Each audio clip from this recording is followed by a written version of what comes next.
All right, we're here with Ray Williams, who's the founder of Secure Risk, and Secure Risk is about to turn 30. So you imagine 30 years ago, Ray was the one who's starting the whole shebang. Ray, thanks for coming on with us. Thank you. Yeah, of course. So we can dive right into it. I want to get into your background and what got you started down the path of forming Secure Risk. Maybe start how you got into the insurance industry and then how that evolved into starting and founding Secure Risk. Well, I'm a SOB, which is son of the boss. And while I was in college at Georgia State back in 1972, my dad hired me to come in when I went in class and work in personal lines. So I started January the 2nd, 1972. I'd have an 8 o'clock class, a 9 o'clock class, and be at work at 11:30. And Tuesdays and Thursdays go back downtown from 5:30. And along the way, I got active in the Georgia Young Agents. Got to be nice elected chairman in the 83, 84 year, and met a lot of good folks. And part of that, we would go to Washington, D.C. every year for the National Legislative Conference that's still going on today. One of those years, which was happened to be 94, and back then, young agents, they aged you out when you were 36. So I'd been out for a while. But in 94, I was in Washington, D.C. with a fellow young agent, Tony Jones, who's still good friends and part of the Secure Risk Group owners. And so, anyway, we were up there at a national legislative conference, met some folks, and one of them was a lady that was a lobbyist for Insurance Services Office, which they're the ones that come up with the building fire rates for larger buildings, the fire coverage and the extended coverage. And long story short, back in 94, you could call in and get free Group 1, Group 2 rates. And for $300 a year, they'd send you a microfiche packet every month of all the rates in Georgia. But if you tried to get a tentative rate, they charge you for that. And I just asked, why can't y'all prorate that if three of us are working on the same risk? Long story short, back then they didn't. They had their IBM desktop computers, but they were not networked. Right. So I met with them out in Gwinnett, and they pretty much said, "Yeah, we know this isn't fair. We're going to start charging a little bit for everything." And I said, well, "Cool. What about the microfiche? It's $300 a year." Hey, they've come up with a new thing. It's called a floppy disk. And we can put all of the rates on that floppy disk and send you that every month instead of the packet of microfiche where you don't have to use your microfiche reader and all like that. I said, cool. How much is that going to be? He said, only $5,000 a year.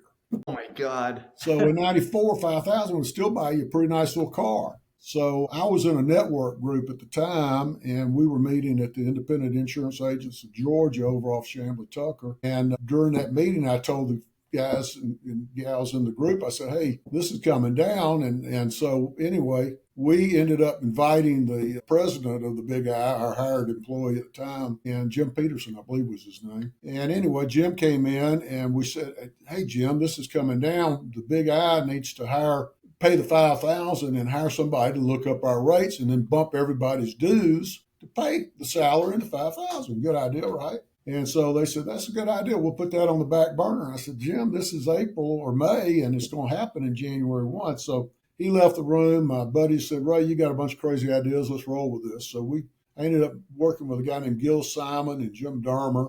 We got together, got a game plan. And the main idea was how to pay for these ISO rates, but at the same time, what were some other things we could do? And that was maybe we could get a better deal on cell phones. Maybe we could get a better deal on office furniture, which we did. We got a 50% off on office furniture. We got a thing which is now AT&T, but we had a deal with Bell South back then for phones. We had a deal for copy machines that discounted and all like that. So I got a group of folks together, invited them all. Most of them were young agent friends that were already aged out like I was.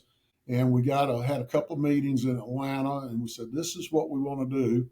We want to come up with this deal. Anybody wants in can come in. It's going to cost you $1,000 to get in and $250 a month dues just so we can pay the person to look up our rates and all like that.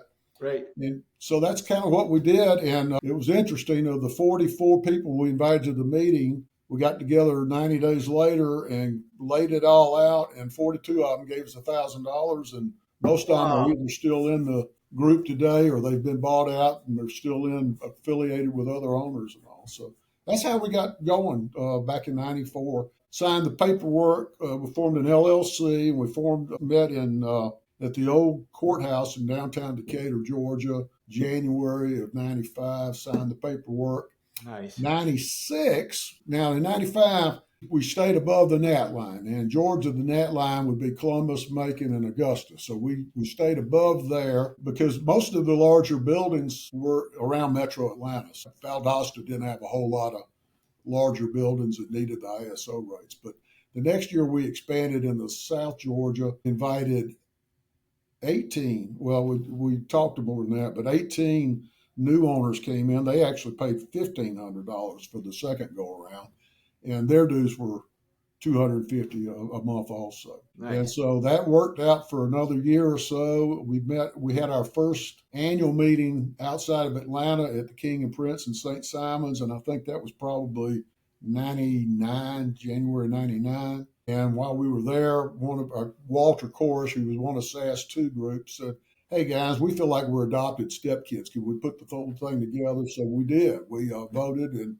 put it all together. We had 58 owners, and the funny kind of thing is, the first guys that put in the $1,000, their K1s were already more than the second year that put in the 1,500. So the third year, the folks that put in 1,000 got back $1,300, and the other They guys, already so got their that way it ROI matched. year three. Everybody's K1s matched. Nice. And but to this day, we're still our dues are 250 a month. We charge 500 because we have a data mining company that we have to pay that Right. to help us all out with finding out what kind of business we write and all that. But Yeah.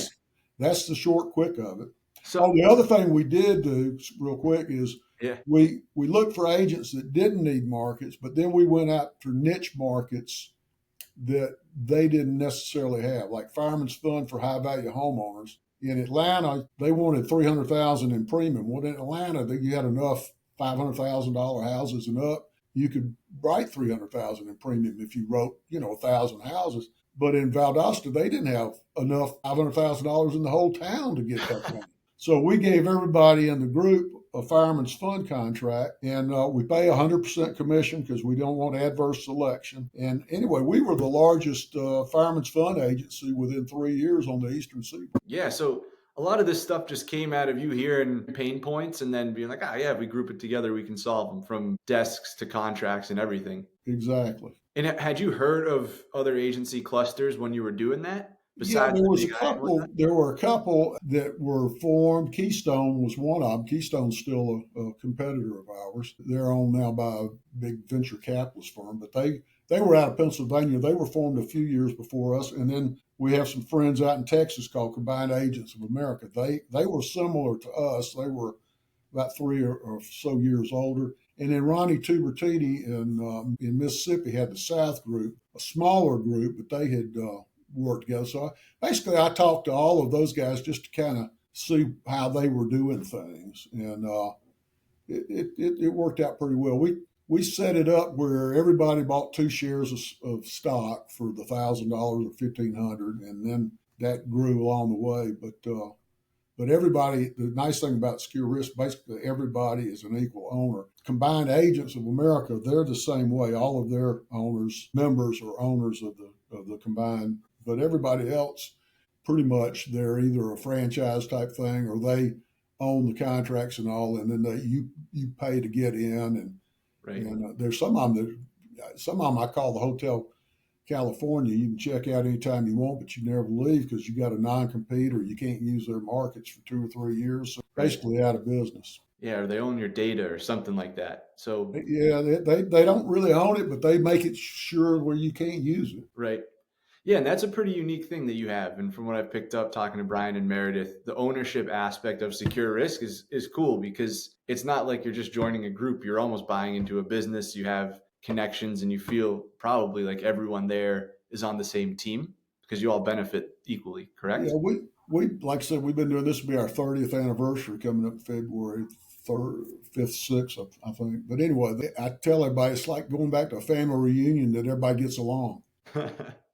That's good. That's rare too. It really is. But I mean, Yeah, everybody, we get in there and it's hey, how you doing? And it's worked out real well. that's awesome. So, if you were to say the purpose of why you founded Secure Risk, it was to solve problems. But let's say once you had the vision of like, oh my God, we can solve these problems for my agency and my friends, but these other ones, was your vision to grow it into what it is today? Was the vision that you had, 28 years ago, once it really kind of got rolling, did it play out or did it change along the way? It played out and changed along the way. In my back of my mind or in front of my mind, I thought, this could be a big deal. What we weren't doing then, that we started a few years later with the Hartford Insurance Company, is we were not aggregating our companies. So in other words, when we got a contract with Fireman's Fund, the few folks in Atlanta that had Fireman's Fund could roll their books in, but it didn't, it wasn't like, okay, Travelers, we're doing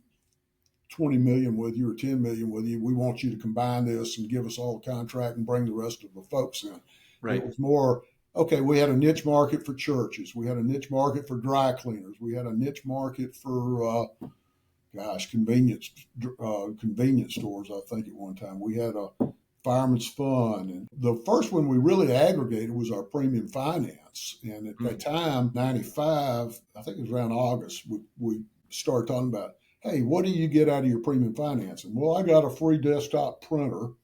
It cost $100, but boy, what a cool deal. So we started looking, and I think back then, collectively, we might have had six, seven, $10 million worth of premium finance. Put a bid out and said, hey, we would like for somebody to come along and give us a idea of what they would pay if we combined all the premium finance together. nice. And Imperial Premium Finance came in and they worked out a deal. And it had to be lower rates for our customer. It had to be good for them. And it had to be something better than a printer on your desktop. And Right. so that worked out. That deal is 30 years old now. It's 29, but it's going to be 30 next August, and it's still one of our favorite groups to do business with, and it's a lot more than $6 million now.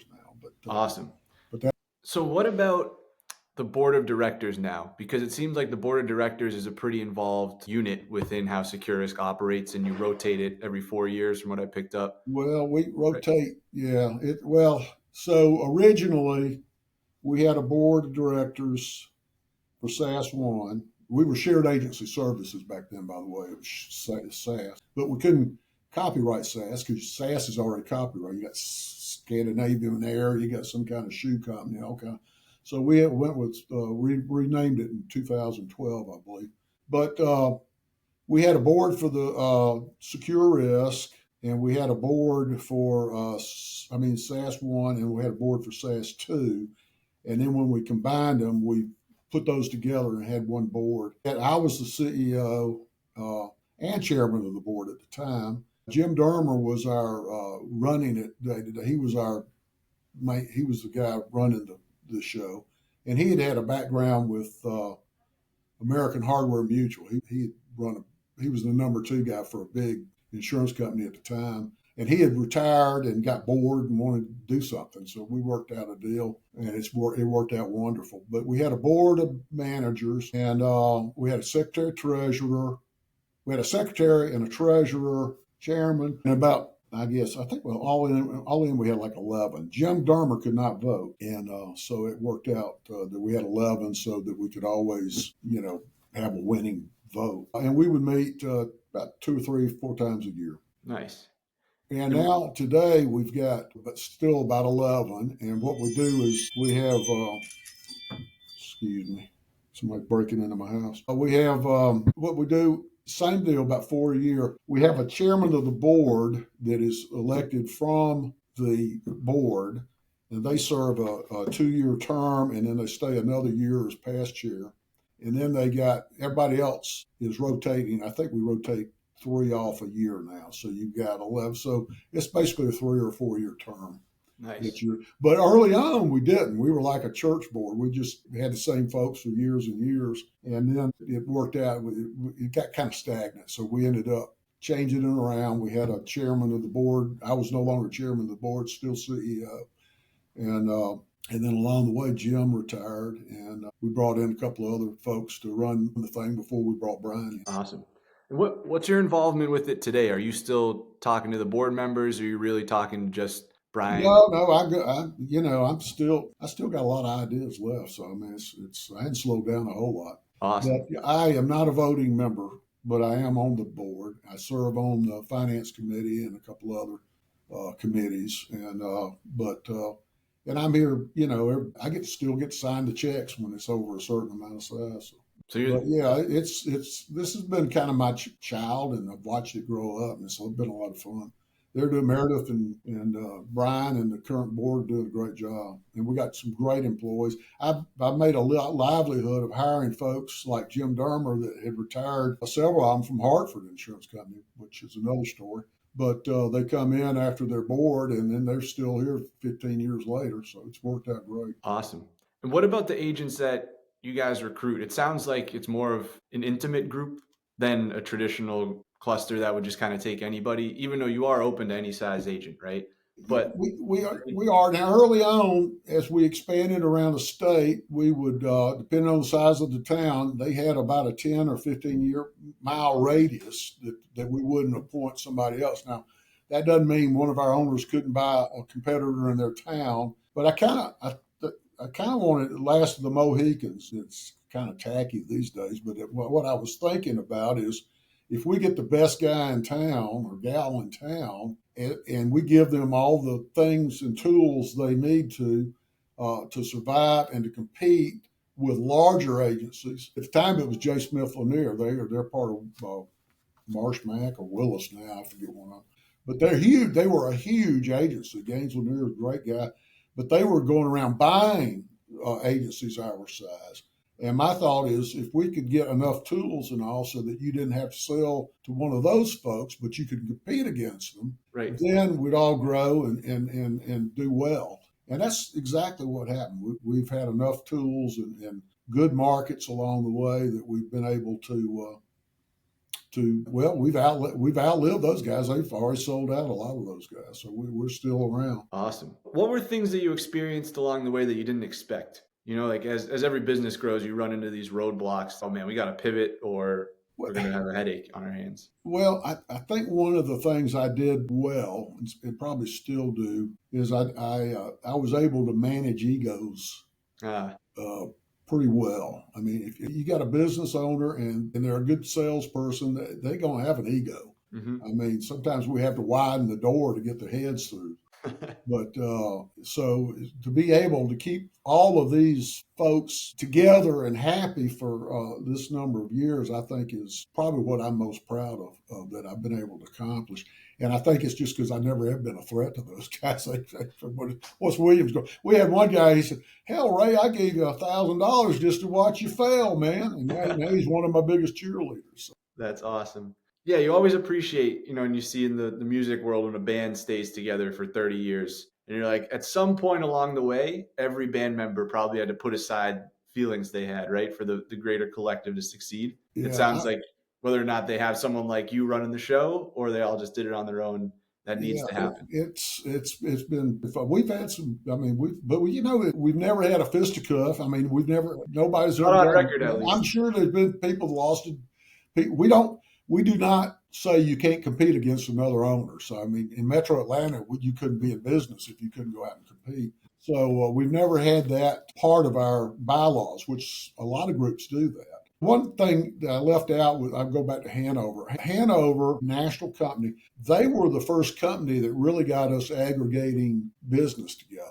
And by that, they came to us and they said, we see your group, you're the best guys in Georgia as far as we could tell, other than Gap. Gap's a group that's now part of us now, but they had a smaller group, but they were great folks also. And we would like to get y'all to write more business. So they came in and took all the board up to Charlotte, North Carolina to meet them.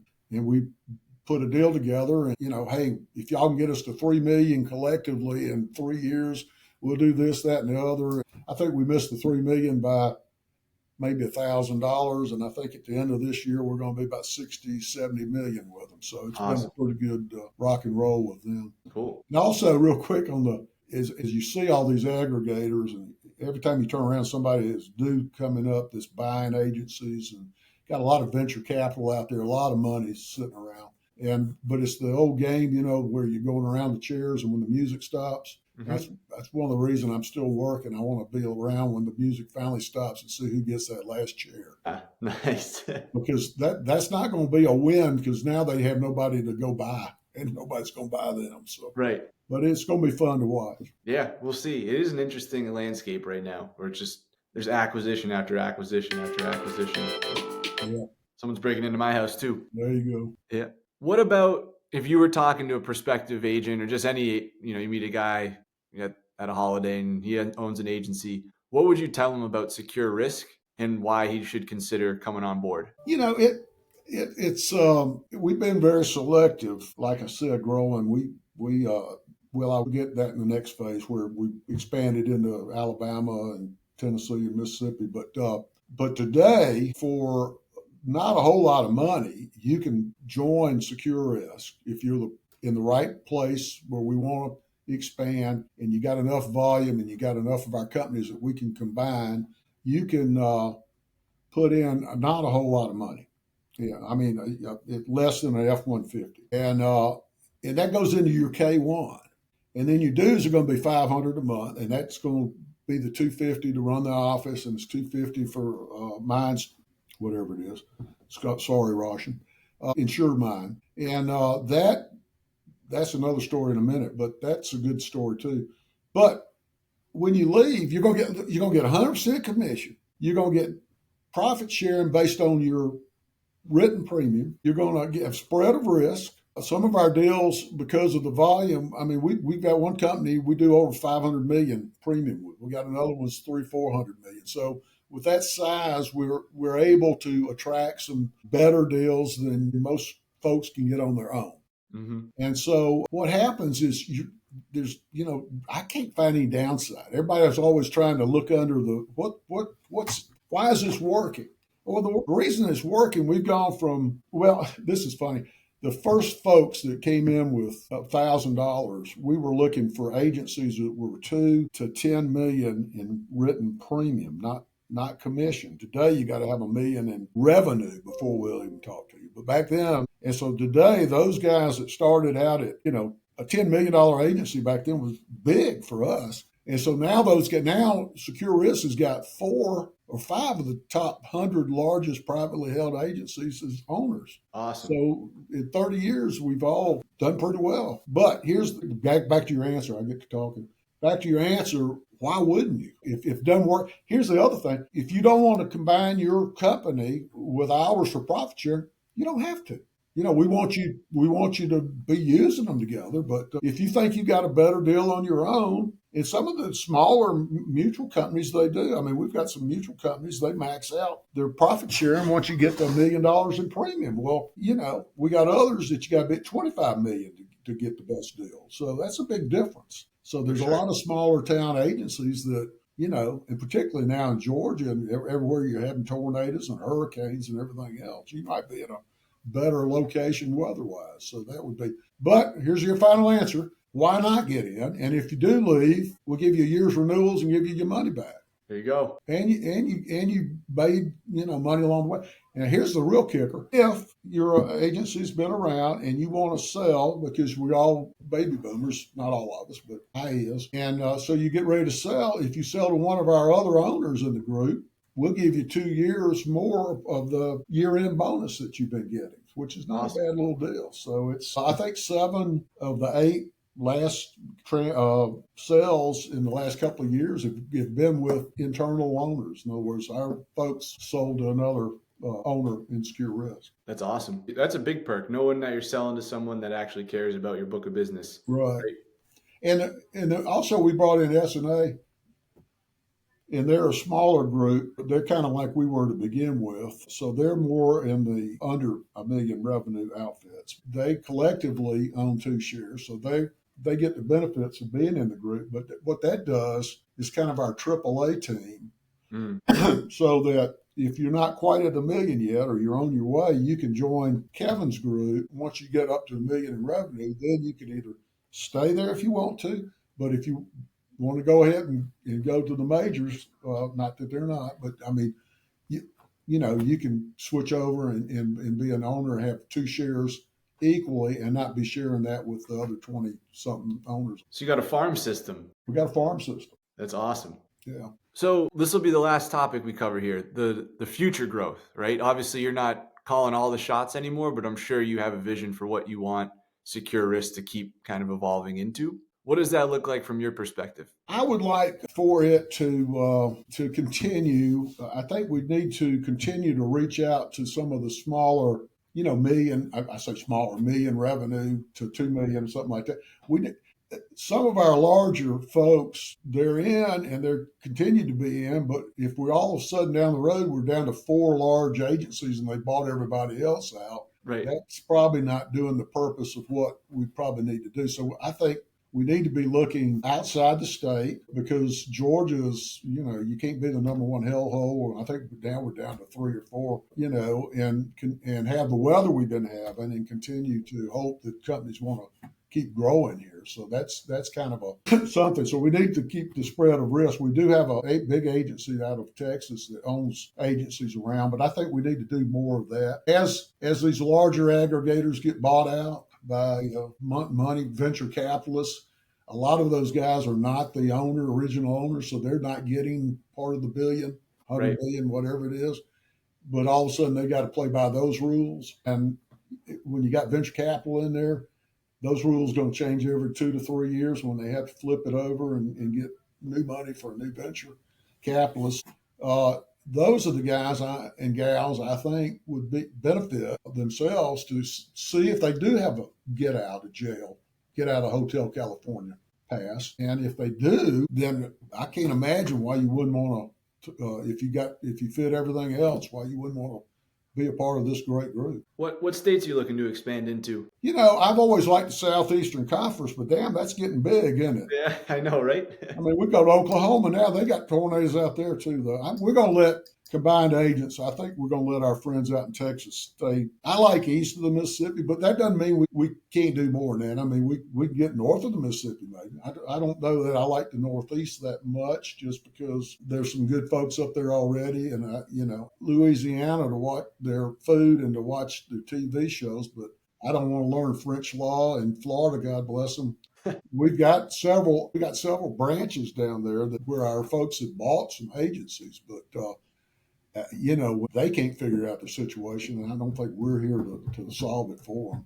Right. But I think there's a lot of Virginia, North Carolina, South Carolina. We almost were in there. We're kind of more for the haves instead of the have-nots. And so the haves over there didn't like each other. We had a deal ready to sign, and then they picked the guy who's going to run it, and no, wait. If he's going to be in it, I'm not going to be in it. So it never has worked out there. But if you've got some fellow-minded business people that get along, I think we'd be a great opportunity to talk to. Awesome. Well, that's all I got. You did a great job answering, laying the foundation. Is there anything we missed with the story that you're like, I think Well, back? during all this time, I've had 10 grandchildren, so I mean, I hadn't been totally lazy. Awesome. Was a proud granddad. Yeah. Cool. Are any of them in the family business or no? No, we had to sell our agency 3 years ago. My sister and I both flunked nepotism. Okay. Ray, well, I appreciate it, man. I'm going to stop the recording and then you and I can talk off record for a second. Cool? All right, buddy. All right.